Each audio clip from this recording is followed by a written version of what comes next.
What's going on, everybody? So I keep getting asked a couple of questions from a couple of different people about the same thing. So I'm just making a video so that way when I get asked this question, I can just send them this video.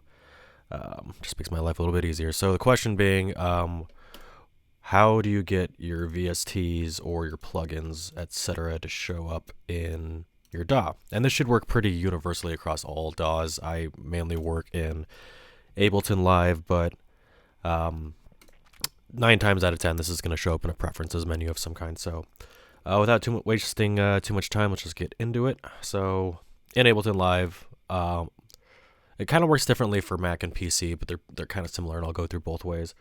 So we'll start with the Mac way. It'll be Command comma to open your preferences.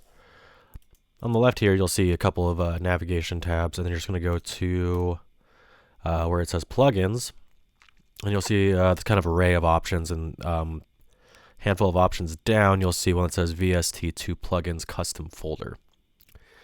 Now, the cool thing with Mac is that I used to be a Windows guy, and it used to always make me choose a custom folder. But with Mac, it's every VST I've downloaded, they all just got sent to the same folder over and over and over again.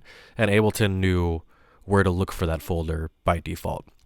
So if you want to go digging for it, if you're a Mac user and you feel like it would be under /library /audio /plug-ins /VST. That's where all the plugins are living. I've never had to change this. I've never had to alter this. It just, like, as soon as I install it, they all just go to the right place. Super awesome.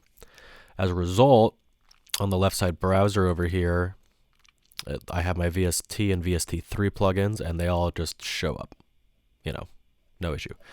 Now with Windows, sometimes different companies will just have different file paths like embedded in them. What I mean by that is they'll just try to by default install them where they feel like they need to be installed, and that's not always in the same place. So the good news is that when you're installing a plugin, 9 out of 10 times it's going to ask you, where do you want to install this? It's going to give you a file path location to where do you want to install it. So as an example, I wouldn't necessarily put this folder on your desktop. I did that on my last computer, and it was a little annoying because once you make this folder, you don't want to move it because then Ableton's going to lose. It's going to be like, well, where did this folder go? And you're going to have to tell it all over again. So I would recommend making it in My Documents or something like that. But this is the same exact principle will apply here. You can make a new folder, and we can rename that folder. Where is it at? Rename it. You can just call it VST or call it whatever you want, as long as you know VST. Cool. And boom, you've made it. Inside this folder, anytime on Windows, if you install something and it's going to ask you, well, where do you want us to install this? You just go to like user documents, and then you'd find this folder, or desktop if you put it on your desktop. It should be pretty easy to find because you made it.